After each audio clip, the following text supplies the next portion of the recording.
Shalom, kita bertemu lagi dalam satu pembelajaran khusus yang membicarakan kebenaran firman Tuhan.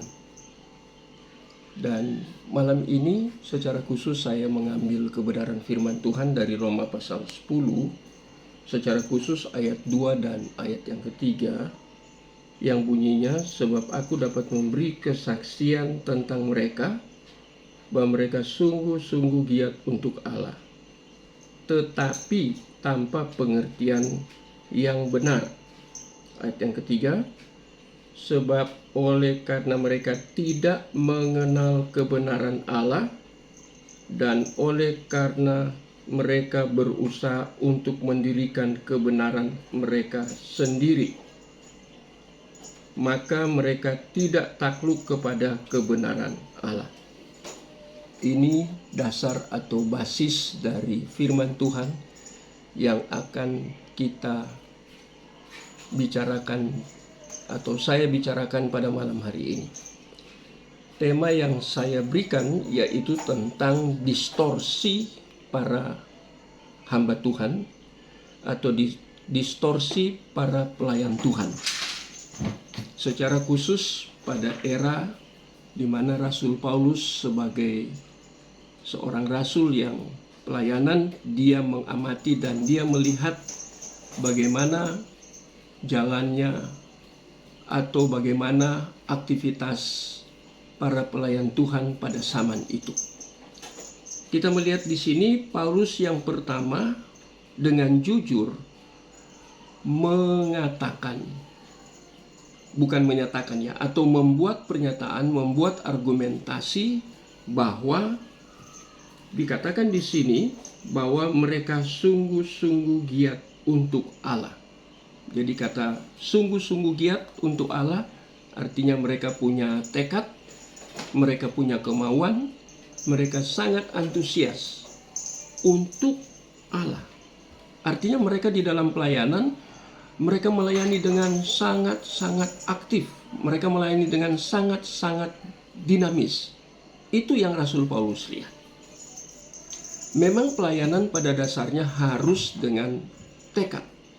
Apalagi kita yang memahami bahwa kita dipanggil khusus untuk menjadi hamba Tuhan, untuk menjadi pelayan Tuhan.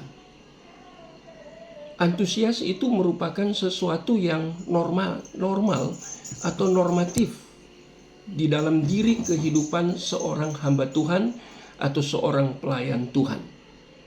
Baik di gereja, di dalam penginjilan, di dalam dunia misi, juga sebagai pengajar atau sebagai dosen di STT atau di Institut Teologi, atau kita yang mengajar di sekolah dasar mulai dari SD, SMP, SMA, bahkan sampai perguruan tinggi untuk mengajar agama Kristen.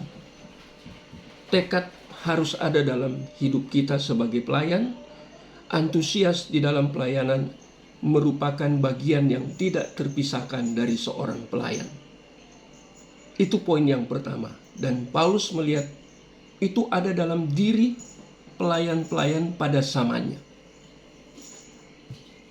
Tapi Paulus tidak berhenti di situ.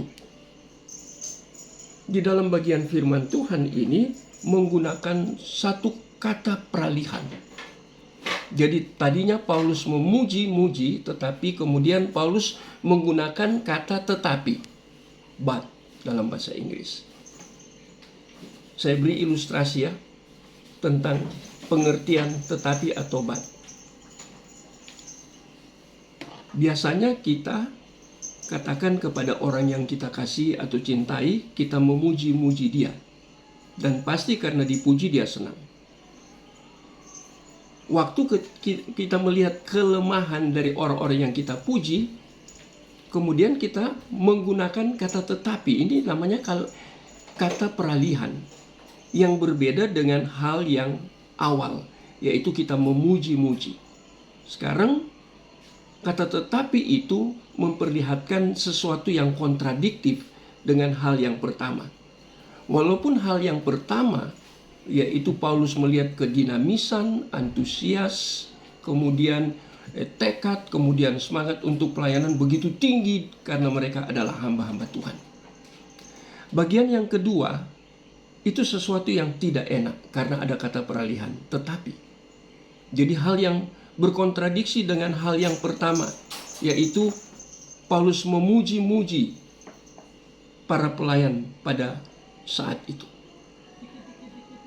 Hal yang kedua, kita melihat Paulus mulai mengkritisi mereka. Nah, ini yang sulit. Biasanya kalau orang sudah pelayanan cukup lama, orang yang sudah senior, orang yang memiliki kedudukan di dalam pelayanan, memiliki posisi di dalam pelayanan, biasanya atau kecenderungannya tidak mau lagi dikritik, tidak mau lagi diberi nasihat, tidak mau lagi diberi input, karena merasa sudah cukup senior mungkin, atau merasa sudah sangat berkualitas, apalagi kalau diundang kemana-mana, sudah terkenal, sehingga sudah merasa sangat mapan, merasa dirinya punya kemampuan yang cukup, sehingga tidak perlu lagi dikoreksi, bisa tersinggung, bahkan bisa marah, dan bisa benci kepada orang yang memberikan evaluasi atau memberikan koreksi. Tetapi Paulus seorang rasul, dia jujur dengan realita yang dia hadapi.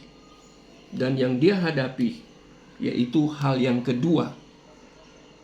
Dia katakan mereka pelayanan, dikatakan di dalam ayat yang kedua ini, dikatakan sungguh-sungguh giat untuk Allah, tetapi tanpa pengertian yang benar. Nah, ini kan masalah. Orang tidak cukup hanya giat dalam pelayanan. Orang tidak cukup hanya terkenal di dalam pelayanan. Tidak cukup itu. Orang tidak cukup karena jam terbangnya cukup tinggi. Itu tidak cukup. Walaupun itu perlu. Tetapi jangan berhenti di situ. Jangan berhenti di situ. Ada hal yang sangat penting yang Paulus tuntut sebagai seorang rasul, bahwa seseorang yang terjun dalam pelayanan harus memiliki pengertian yang benar. Mengerti tentang kebenaran. Kata kebenaran yang dipakai di sini secara khusus kebenaran yang dianugerahkan. Karena di dalam Alkitab ada dua kebenaran. Satu berbicara kebenaran yang eksklusif, yaitu kebenaran yang hanya menjadi milik Allah sendiri. Tetapi satu adalah kebenaran yang diberi, dianugerahkan kepada seseorang, sehingga dia bisa mengerti hal-hal yang tadinya tidak dimengerti, tetapi oleh karena anugerah Allah dia bisa mengerti. Karena kata yang muncul di sini yaitu kata Yunani dikaiosune, artinya kebenaran yang dianugerahkan. Jadi para pelayan itu sebenarnya menerima kebenaran yang dianugerahkan karena mereka sebagai pelayan. Dan sebagai pelayan mereka harus melayani Tuhan. Mereka adalah hamba. Sehingga waktu menjadi hamba posisi mereka tidak boleh berbicara atas nama diri mereka sendiri. Mereka tidak boleh berbicara menurut kemauan mereka sendiri. Mereka harus berbicara atas nama Allah. Mereka harus berbicara apa yang Allah kehendaki. Tetapi yang jadi masalah di sini, Paulus katakan mereka itu tanpa pengertian yang benar.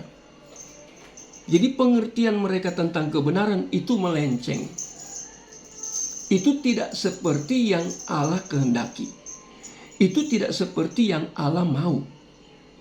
Tentunya Bapak Ibu yang kekasih, pada zaman itu belum ada perjanjian baru. Pada zaman Rasul Paulus, yang ada yaitu perjanjian lama. Sehingga ini di dalam konteks pengertian yang benar di dalam perjanjian lama. Saya tidak membahas itu panjang lebar karena waktu terbatas. Tapi kita melihat bahwa ada pelayan-pelayan yang tidak mengerti pada zaman Paulus tentang perjanjian lama, kebenaran yang ada dalam perjanjian lama. Walaupun mereka begitu giat, begitu antusias, mereka bertekad, mereka begitu dinamis di dalam pekerjaan Tuhan, di dalam pelayanan. Tetapi yang bahaya yaitu Paulus katakan tanpa pengertian yang benar. Ini kritik dari Paulus. Apakah kita terbuka terhadap kritik? Apalagi kalau yang mengkritik itu adalah orang sekelas Paulus kepada kita. Karena Paulus mau supaya kita ada di dalam jalurnya Tuhan, ada di dalam kehendak Tuhan, yaitu mengerti kebenaran firman Tuhan. Ini yang saya bisa sampaikan pada malam hari ini. Kiranya Tuhan memberkati kita sehingga kita tidak anti terhadap kritik. Jadi konklusinya atau kesimpulannya, jangan hanya semangat di dalam pelayanan. Jangan hanya dinamis di dalam aktivitas pelayanan. Yang perlu yaitu kita mengerti kebenaran karena kita belajar dengan serius, kita belajar dengan secara konsisten di dalam kebenaran firman Tuhan, sehingga kita bisa mengerti dengan tepat kebenaran firman Tuhan yang akan kita bawa di dalam seluruh aktivitas pelayanan kita. Tuhan Yesus memberkati kita. Amin.